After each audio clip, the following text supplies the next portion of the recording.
Morning, everybody, and aloha. Welcome to Just Talking 4. Happy New Year again. Yes, I am wearing the same shirt because red is traditionally in Hawaii, it's a color of good luck. That's from our Chinese people.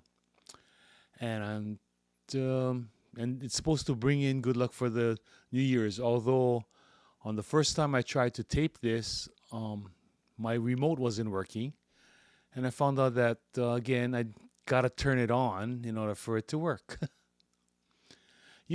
This past New Year's I went over to a friend's house, which is a custom that we go during on New Year's Eve. We try and stay with the family, and New Year's Day you go to your friend's house and or you go to other you go to family, but it's a potluck thing. People get together, families get together, friends get together, and I I see some of these people once a year, as is typical because your life is going your way and their lives are going their way. But I told them, hey, guess what? I'm starting a YouTube page, and one of the most prevalent questions was why. We're all this pretty much the same age, so we're older, and most of them are retired, as I am, you know. And they asked me why. I told them, well, you guys know me, and you know that I don't like to stay idle. I like to stay active. Before before all my knee surgeries, I was very active. I golfed, walked, and everything. Because of my last in the last 2 years, I've endured three surgeries, and it's not looking too good. I've lost my a lot of use of my right knee. I can't golf. And what happened was I replaced my knee twice. Did one replacement, and then it shifted. The pin shifted in my shin bone, and it ripped the I guess the connector. There's a there's a connecting there, and it ripped it open. It ripped it. It tore it, and so we had to redo it. And so I put in another knee. And when I was doing my rehab from that surgery, um, one of the things we have to do is we have to place our um, the injured knee on a chair, and then you bend forward. You extend your other leg, and you bend this other one. And the purpose of that is to stretch the knee, stretch the scar tissue, stretch the incision inside to make it more pliable again. That's one thing. It because of all the swelling and the scarring, it really inhibits the motion of the knee. And so I was doing my stretches, and you lean forward as much as you can. You try and make your knee touch the back of the chair, and you hold it for 30 seconds, as far as you can go, and then you come back up, and you bend down, and you do this 5 times. Okay, I mean it's really simple. What happened was you push. Well, I was always taught you push your limit, and then you push a little more because you can always go beyond your limit, because your limit, what you think is not, and you can fight through the pain, fight through the stiffness, and you just go that little bit more and a little bit more, and pretty soon the stretching will will ease everything. It'll heal you. And so that's what I did. And on my third set, my third 30 second, the, it was really, I was pushing, pushing, pushing, and all of a sudden it gave, and the pain went away. I said, oh, but I've never felt that before. In my first surgery, never happened. Working through my all my sprains and my strains, because I've injured my knee through my lifetime, but I've never felt that give one time, and that pain is just gone. I said, all right, I'm cured. And I looked down, and here's my kneecap, and about an inch beyond it, or maybe inch and a half beyond it, is my shin. And I could see the pin that they had inserted into my shin to be, as the lower part of the artificial knee. So I said, okay, this is not good. So I called my trainer. I told Gary, check this out. And he looked at it and he goes, what did you do? And I told him, I stretched. And he goes, no, you didn't stretch. He goes, brother, you ripped your patella. I go, I did what? I said, but there's no pain. He said, I don't know what to do. I don't know if we should call EMS. And, I said, wait, let me try straighten my leg out. Help me. So he helped me, and I stood up, and pop, it went right back in. And I said, okay, I'm just going to put my brace on it, which was just a straight, steady brace. And I made an appointment to see my orthopedic surgeon. And he said, congratulations, you ripped your patella.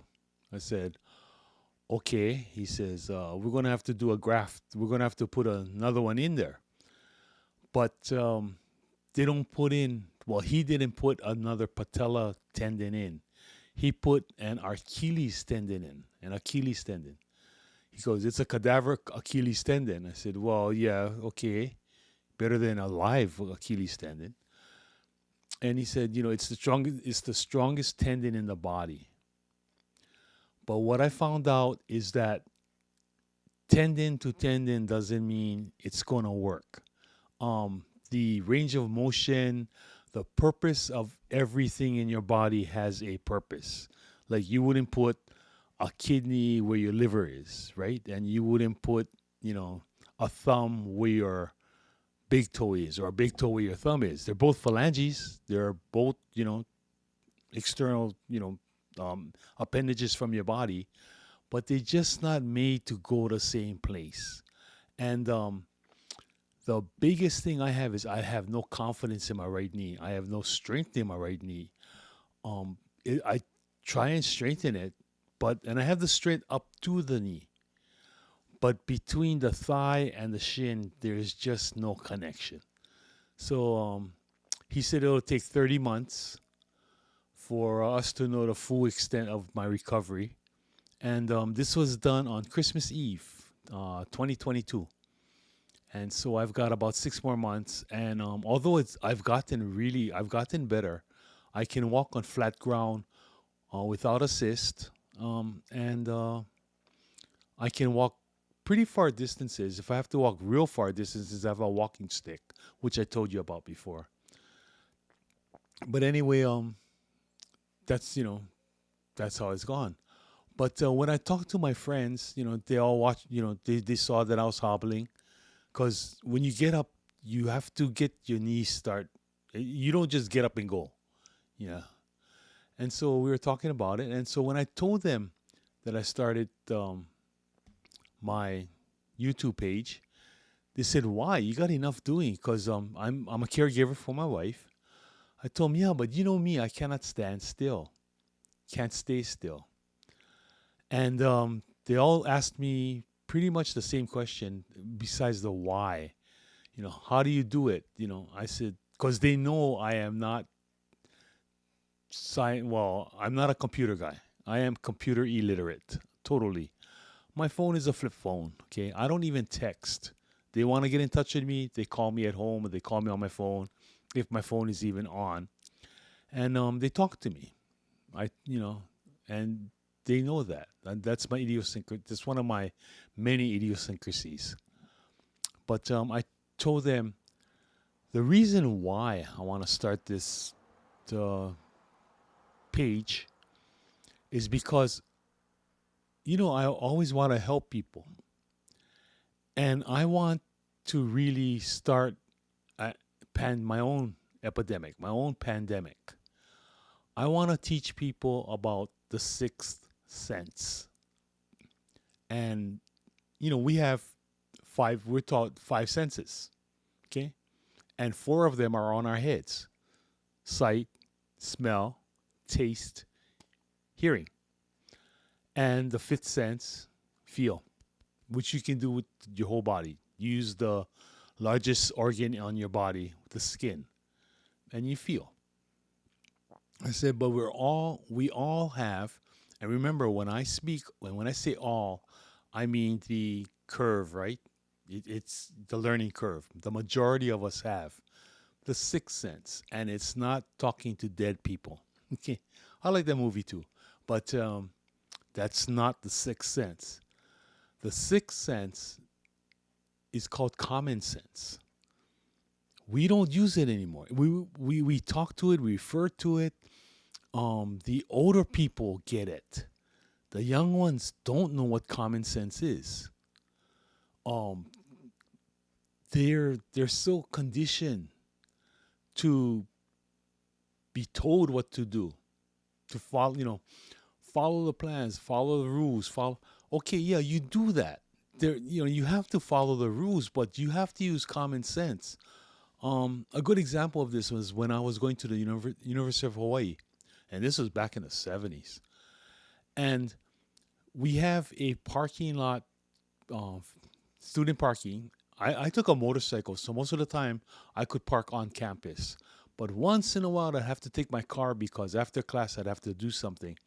So when I took my car, I parked it in the parking structure, which was in a quarry. It's in lower campus.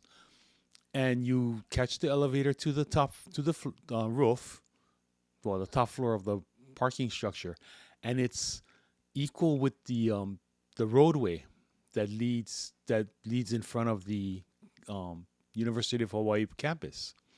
And so you come off of that, you walk. There's a pedestrian crossing, and then you walk across the street and you're on campus. But anyway, we're waiting for the light, and there was this girl in front of me, and the light changed, and it's two lanes either way. It's called Dole Street, named after Sanford B. Dole. Anyway, the light changed and the walk signal came on, and I looked, and here comes this truck, and the truck is not going to stop. That I don't know if the driver isn't paying attention or he didn't see the light or whatever, but this truck is not going to stop. What does she do? Because it said walk, you got it. Take a step, walk out. And so I grabbed her by the backpack, and she screamed, and I pulled her back. And as I was pulling her back, that truck just went vroom right in front of her.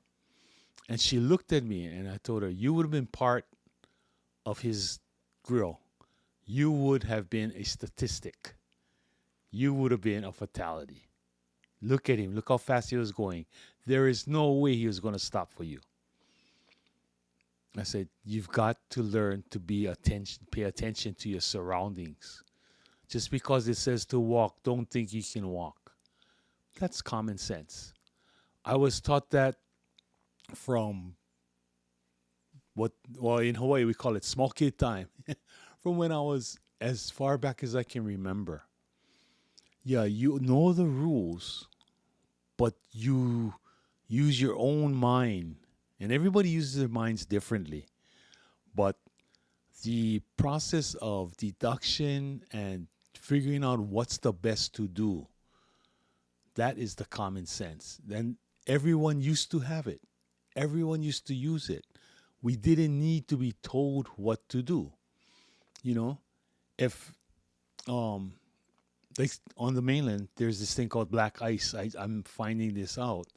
And I actually saw a YouTube thing in Texas. They had a stretch of freeway with black ice, and these people, it was 100+ car pileup, and the reason is these guys are sliding into them, and they're doing 60. Common sense tells you when when you have those kind of conditions, slow down. I see flashing lights on the side of the road. I slow down. But it's no longer common sense. I don't know what happened to us people. I don't know when we lost it, when it became uncommon. And common sense is a very valuable commodity. But I'm hoping that if you see the way I think, that's why I explain, I go on a lot of tangents. I digress a lot. I want to show you my thinking process. And hopefully you don't use my thinking process, but you use your thinking process, and you don't ever be happy with the thinking process. Constantly fine tune it. That's how I am. I'm constantly self critiquing. I'll give you a good example. This morning, I wanted to tape this episode using my what I call exterior um, equipment, and that is my camera, and that's a lavalier mic, and it's connected to a thing called iRig, which is a portable interface, and it's also a it has 48 volt phantom. I mean, this is all audio stuff, but it has power to work my iRig and to also boost um, the signal so that I don't have to use my camera's amplifier. I use that mini amplifier, and it's a really good thing. But I put it on, and the first thing I heard was that my lavalier mic, the that your lapel mic, is so sensitive. I heard the dog barking outside, and then I heard a clock, dunk, dunk. I go, and I thought it's picking up my wall clock, and I listen and I listen and tuk, tuk, tuk. No, it was picking up my heartbeat. That's how sensitive this mic is. And well, I'm at home, and I told you I tape very early in the morning because it's quiet. I have some noise dampening with furniture. It's all natural. This is my living room, but it's very quiet. That's why you'll hear cars passing once in a while, motorcycles, because I'm right on the street. I'm right now. We are literally maybe 25 feet from the street, and the street is one of the main avenues to my valley. And so yeah, I'm constantly tinkering, because eventually I want to go outside, so you guys can, so I can share with you folks some of the beauty of Hawaii. And you see the beauty. I mean, I told you I'm 3 miles from Waikiki, but there are also other beauties, other places. I mean, far. We're lush. Right now, we're in the throes of winter, and I'm pretty cold, and it must be at least 74 degrees. And people laugh. They go, it's all relative. To us, below 70 degrees, that means you're getting your jacket out. And I don't mean, the light little windbreaker. But then some people, like, I tell people I have FNF. And they go, you have FNF? I go, yeah, I have fat and fur. And that insulates me. I can walk into a freezer and stay in there for maybe 15, 20 minutes without needing a jacket. But the only thing is I do need gloves. My poor little pinkies, they're very sensitive to cold. But, to each his own. And the common sense I'm talking about is a common denominator of reasoning and deduction. If we all did that and we stopped listening to what people tell us, and I had good experience with it at the potluck that we just went to. All the people, they have different views, but it's all the same, and we all got together, and we had a common bond of just togetherness, and we were talking story and cracking jokes, and it was a very pleasurable experience. A great way to enter the new year. Locally, we did have some tragedy. We had um, a fireworks mishap that happened elsewhere on the island, and 3 people were killed. 3 women were killed. That story is coming out. But it's the balance of everything, and that's what we're looking for. Then the common sense balances your instinctive, or it teaches you to make choices. You learn how to make choices, but use common sense in a lot of things. If you do, you won't make a lot of mistakes. Afterwards when you slap, that's why I walk around with a flat forehead, from here, stupid, But you don't do it as often. you stop and you think, and it's not something that, and you know it, when you're young, you're instinctive. But as you get older, um, probably because your thinking process is greatly,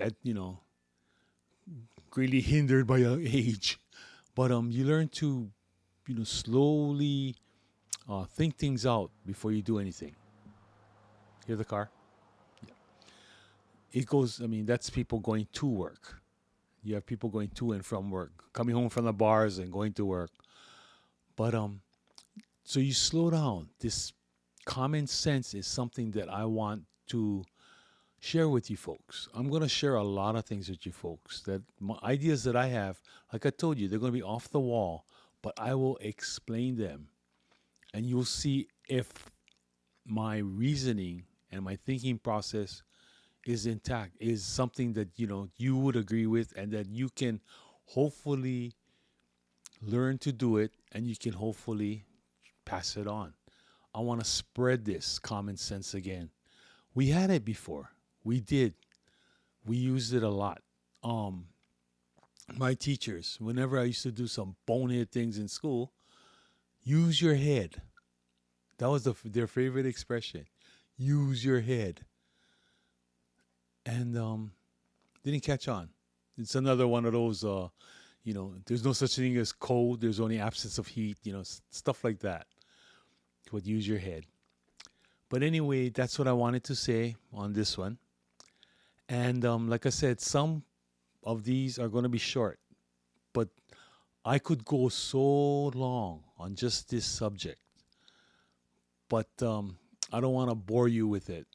I just want to plant that seed, the common sense seed, and think about it. Really sit down and really think about it, and then try and share it with other people, and especially with the kids today, because they think they know, and we know that they don't know, because we've been there, we've done that, and we've made the mistakes, and they've got to make the mistakes. Okay, but they've got to learn that if they're told, because everyone has to learn the hard way.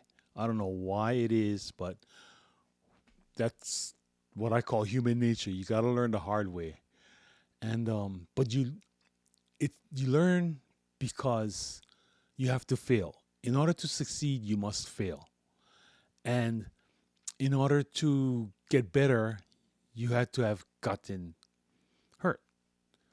You had to experience the negative and then try make a positive of it. Because if you just go positive, positive, positive, when you get that first negative, it's gonna knock you so far down. But if it's like a stair. It's like a graph. You don't see graphs go like that. Up and down, up and down, up and down. And that's how life is. You get common sense, instinct. It's all balance. But the common sense is one of the greatest balancer that you can have. But just from me to you folks, I just want to say again, Happy New Year. Hope 2025 is a winner for you. And I hope it's a winner for me. And I promise I'll be wearing a different color shirt on the next one. Promise. But again, please like, subscribe, and please give me feedback. I don't know if I'm touching you. I don't know if, I'm still learning all of this. I told you, this is a work in progress, and I mean it. You are helping me work to improve. Always look to improve, but I'll always, take your word for it. But I'll be also, okay, I'm going to take your word for it, but I'm going to investigate it. Okay. But from me to you, as always, ahui ho, malama pono, and aloha. Bye-bye.